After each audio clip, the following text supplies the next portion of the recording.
Ce que nous nous apprêtons pour nous entretenir, vous avez écouté la foi refroidie. Maintenant, notre terme s'intitule Répands-toi afin d'avoir le repos. Répands-toi, change de vie afin d'avoir le repos. Dieu a préparé le repos pour toute personne, quitte à ce qu'il change pour obéir de nouveau ses ordres. Pour cela, nous lisons dans Ézéchiel 18, 21, afin que vous discerniez la volonté de Dieu. Le titre est intitulé Tout ce que Dieu fait est bon.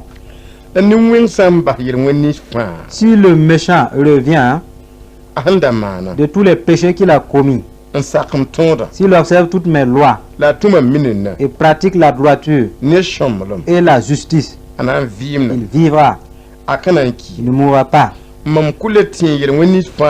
Je ne me souviendrai plus de ses transgressions. Il vivra à cause de la justice qu'il a pratiquée. Ce que je dis, est-ce que le méchant meurt? Dit le Seigneur, n'est-ce pas?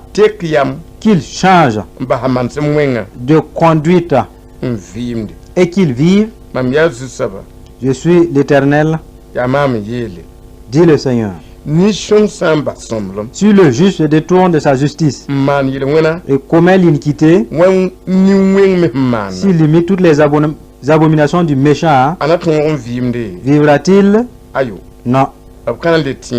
Toute sa justice sera oubliée parce qu'il s'est livré à l'iniquité et au péché. À cause de cela, il mourra. Là où nous avons lu, c'est une parole lourde pour tout mortel. Dieu a dit, Ézéchiel, je veux que tu montres aux gens ma volonté. Dis-leur, Ézéchiel, que tout ce que je fais est agréable, c'est parfait. J'ai fait que l'homme peut manger et chier, c'est bien, c'est parfait. J'ai fait de telle sorte que tu peux boire de l'eau et uriner, c'est ok. Ce que j'ai fait, de telle sorte que l'homme puisse se coucher et se relever, c'est parfait. Également, quelqu'un peut regarder et écouter, c'est parfait. C'est ce que Dieu a tenu. Et il est venu maintenant sur les péchés. Il a dit à Ézéchiel,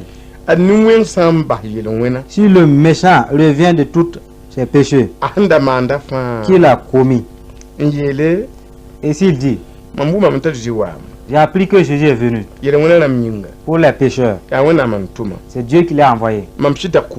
Réellement, j'étais meurtrier, je volais, je commettais l'adultère, j'étais féticheur et je querellais au hasard. Puisque j'ai appris que Jésus est venu à cause de nos péchés, je vais me repentir. Je vais recevoir Jésus comme sauveur. Dieu dit, s'il arrive à faire cela, et de là, après sa repentance,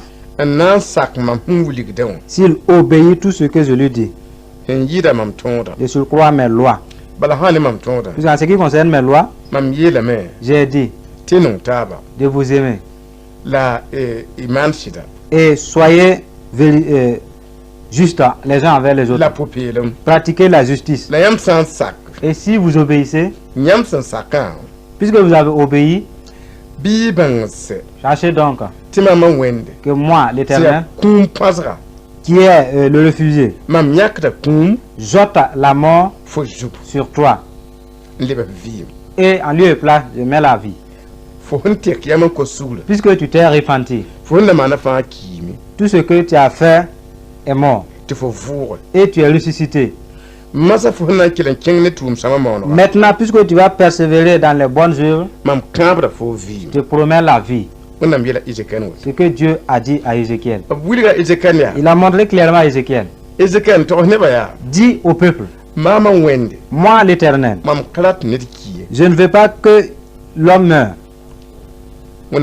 Ce que Dieu a dit. Mon désir, c'est pas que le méchant meure. Voici la volonté de Dieu.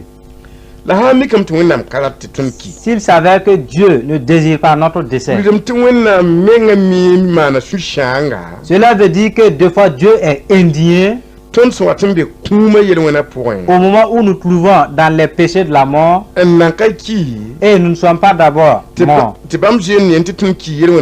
et il voit que dans le péché nous sommes morts déjà, cela lui donne une indignation, il est attristé. Dieu dit que si quelqu'un se repentait et change de ses mauvaises conduites, il ne va plus se souvenir des transgressions qu'il avait commises. Continue en disant, je déclare, tu vas vivre.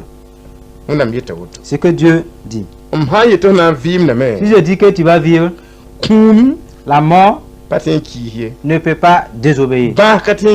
Les maladies ne peuvent pas lui poster. Tu vas vivre. C'est la parole de Dieu qui nous l'atteste. Voyez. Continue en nous disant,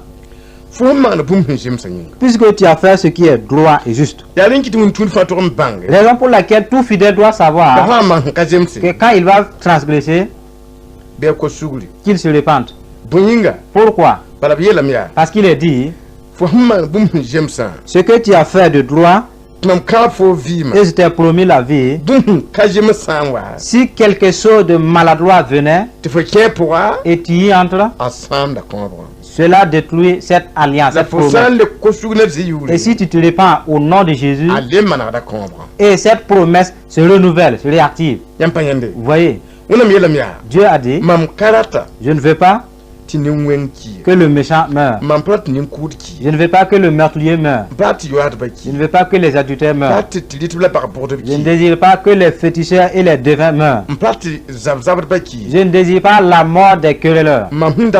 Ce que je veux, c'est qu'ils se répandent et changent des anciennes conduites et se répandent au nom de Jésus, afin de rentrer dans ma vie. Ce que Dieu a dit. Cela veut dire que c'est une parole de grande opportunité pour ceux qui vivent toujours. Et cette promesse n'accompagne pas ceux qui sont morts. C'est pour ceux qui ne sont pas encore morts que cette promesse est active. La parole de Dieu nous dit, je suis le Seigneur. Ce que j'ai parlé, c'est moi qui l'ai dit. Pour dire que c'est une autorité indéniable, personne ne peut l'enlever. Et on peut le changer.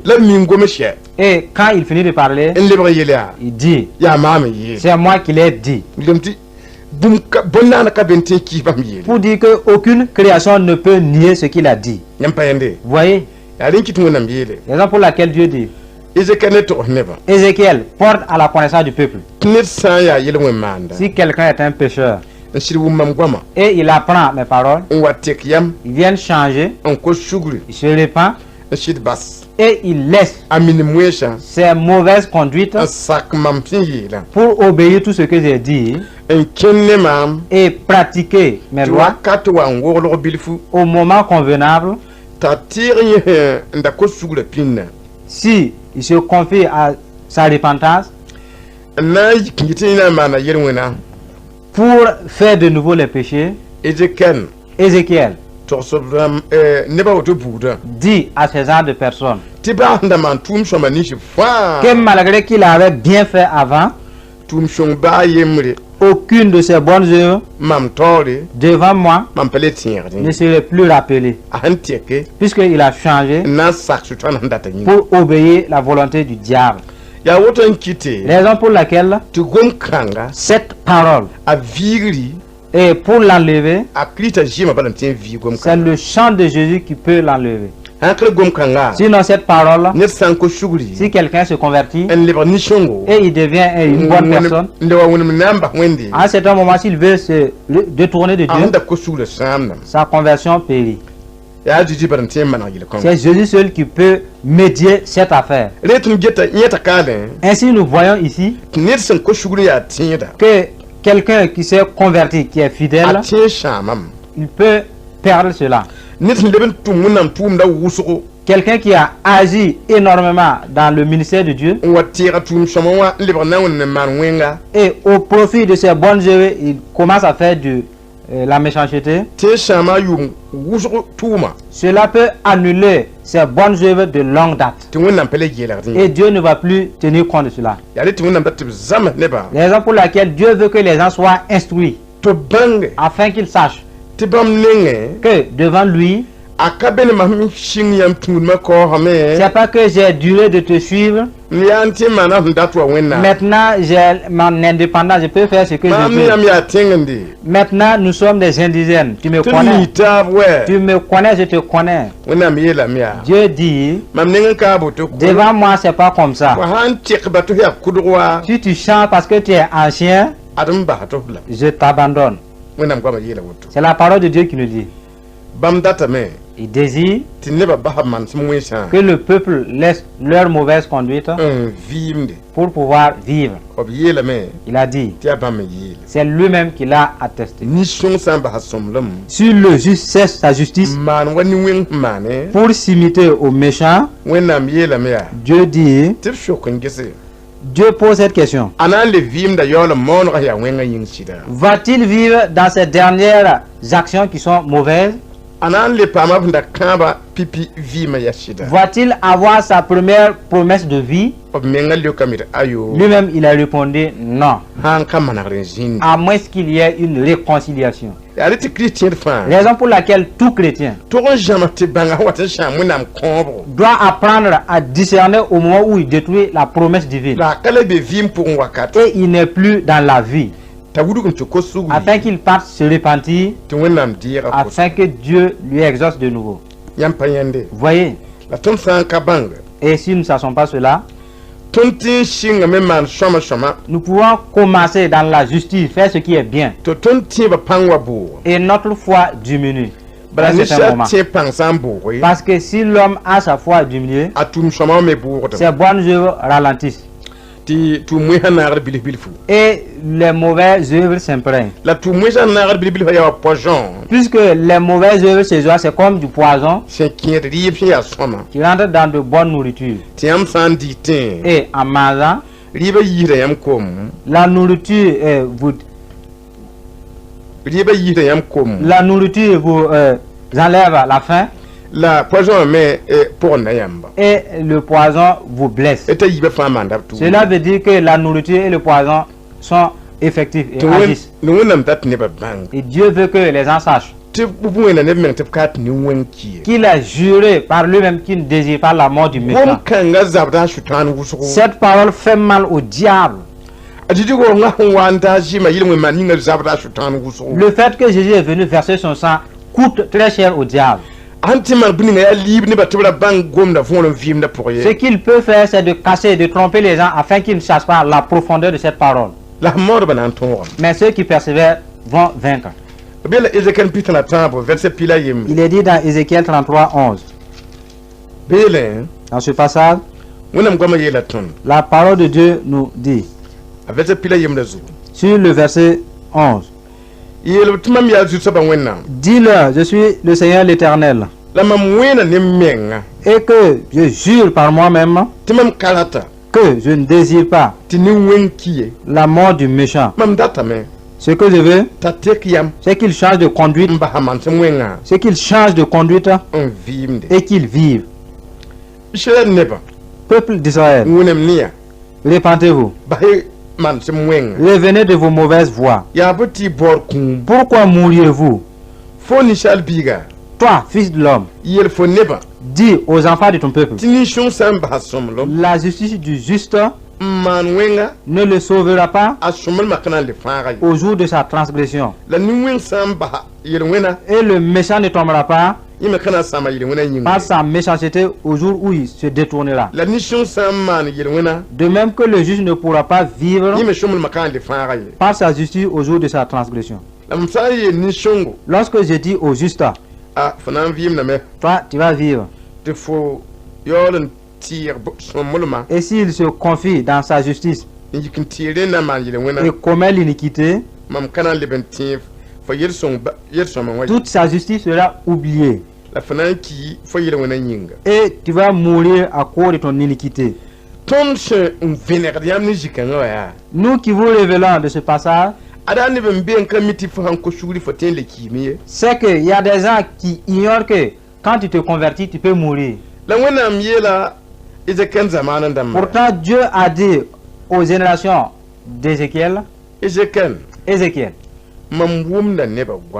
j'entends les paroles du peuple. Ils ne peuvent plus prier, ils sont faibles. Et entre eux, ils se disent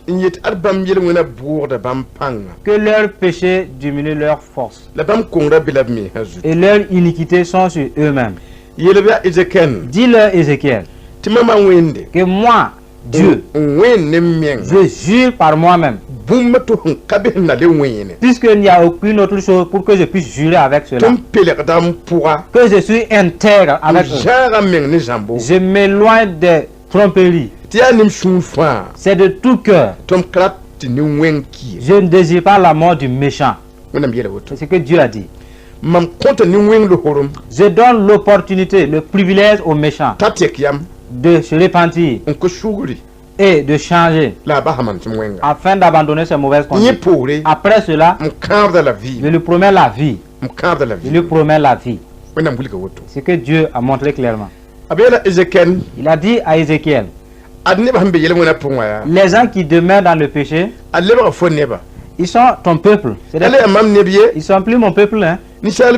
Fils de l'homme, dis aux enfants de ton peuple de cesser leur mauvaise conduite afin de pouvoir vivre.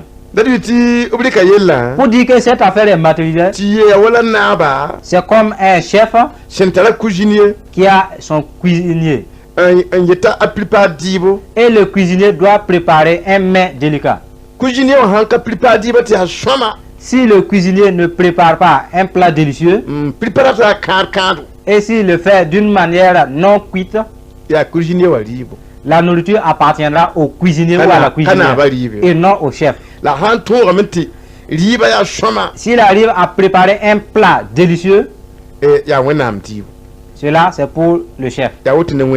Il en est de même pour les églises. Tout serviteur qui pourra faire de sorte que ces fidèles sont juste, obéissent comme Dieu leur donne. Ces fidèles sont appelés peuple de Dieu. Contrairement à celui qui n'a pas pu. Et c'est des troubles, des querelles, des critiques et de la haine. Ces fidèles sont appelés les fidèles de ce serviteur. C'est ton peuple, tes serviteurs. C'est ton peuple. Raison pour laquelle Dieu dit, dis au peuple que c'est eux-mêmes qui provoquent la mort par leurs propres actions. Il y a des comportements qui ressemblent comme si tu partais à la recherche de la mort. Et nous devons apprendre à savoir le comportement qui nous invoque la mort. Raison pour laquelle Dieu dit, pourquoi recherchez-vous la mort? Vous voyez? Dis au peuple que si le juste abandonne sa justice, c'est sa vie même qu'il a abandonnée. C'est son salut qu'il a péri comme ça. C'est sa gloire qu'il a perdue. il ne doit pas abandonner la justice. Parce que la justice, Dieu s'est joint au juste. Le diable et ses démons se sont joints à la méchanceté. Nous devons discerner là où se trouve Dieu et aller demeurer avec lui. Alors si vous vous trouvez dans le temple et vous êtes dans l'iniquité, vous savez que vous êtes dans l'iniquité et vous ne vous le conciliez pas. Vous êtes dans la maison de Dieu, c'est vrai. Et l'église c'est pour le nom de Dieu. Et pourtant vous êtes avec le diable. Puisque vous faites ce qui est anormal, ce qui est injuste. De nos jours, le diable et ses démons, leurs difficultés pour ceux qui sont sauvés et ils combattent sans cesse, c'est de s'efforcer afin que le peuple de Dieu abandonne la justice. Point, cela les suffit. Ils combattent contre la justice de nos jours. Ils sont arrivés à faire en sorte que plusieurs ont abandonné leurs dons. Quand ils arrivent à faire de telle sorte que le chrétien abandonne la justice, leur mission est accomplie. Voilà pourquoi la parole de Dieu nous réveille de prendre garde afin que notre bonne fondation ne nous échappe pas. Parce que à cela ne nous importe pas. Il nous est dit dans Deutéronome 23, verset 7. Deutéronome 23, verset 7. Nous lisons. Ne cesse pas ce qui leur donne la paix et ni leur joie. N'imitez pas les Édomites comme une abomination, car il est ton frère. Tu n'auras point en abomination l'Égyptien, car tu as été étranger dans son pays. Les fils qui les naîtront à la 3e génération entreront dans l'assemblée de l'Éternel. Dieu a montré à son peuple ce que je dis: tu ne feras pas de l'iniquité sur celui-là qui vous a fait du bien. Vous avez demeuré en Égypte. C'était bien, vous y êtes né là-bas. Je ne veux pas que vous considérez l'Égyptien comme un ennemi. Malgré qu'ils vous ont châtié, malmené, rappelez-vous qu'ils ont accueilli, hébergé vos ancêtres. Et ils ont survécu au temps de la famine ardente. Dieu désire de fois que son peuple se rappelle des bonnes œuvres qui sont été accomplies avant pour récompenser du bien à cela. Et que même malgré si vous ne pouvez pas faire du bien, ne permettez pas que votre bienfaiteur devienne votre ennemi. Dieu dit que cela est injuste. Voyez, c'est pour que nous puissions entrer dans sa parole et que le diable ne nous accuse pas. La vie où nous vivons aujourd'hui, ce problème perdure surtout dans le peuple de Dieu. Ils oublient. Et ceux qui les aident deviennent leurs propres ennemis. Combien ont accueilli des élèves et des étudiants? Ils les ont scolarisés. Et ces élèves et étudiants sont devenus des grands. Et ils oublient ceux qui les avaient payé des vélos. Ils oublient ceux qui les donnaient des 25 et des 50 pour qu'ils partent à l'école. Ils sont nombreux ces enfants. Et la parole de Dieu nous interpelle pour t'élever jusqu'à ce que tu deviennes un cadre. Et tu oublies le bienfait. Cela ne se trouve pas dans la justice. Pour que tu sois considéré comme juste. Il faut qu'on dise que tu as mal fait. Maintenant, dans le passage d'Ézéchiel que nous venons de parler, il a parlé de la justice qui peut te faire sortir de la mort pour avoir la vie. Vous voyez, de nos jours, le diable s'efforce et il querelle pour les justices, les bonnes œuvres. Les œuvres bonnes. Il ne veut pas qu'aucune personne fasse du bien. Parce que la méchanceté est promise à la mort. Et il s'efforce que les gens fassent du mal afin que l'épée de la mort se revole sur eux. C'est pour cela que le diable s'efforce toujours. Et il arrive à vaincre deux fois. Pour ceux qui savent, ils vont se méfier et se dissocier de telle méchanceté. Parce que nous savons que le diable ne peut pas ne pas avoir des anges. Ce que nous devons faire, c'est de ne pas être parmi ceux dont le diable vainc. Répentons-nous afin que la vie revienne. Répentons-nous afin que la paix prenne place. Pour dire que l'être humain, il n'est pas avec la justice. Il naît avec la méchanceté. Il reconnaît. Il se répand, il se convertit. Et on l'apprend à bien faire la justice. Il décide d'obéir. C'est après cela que la mort est ôtée de lui.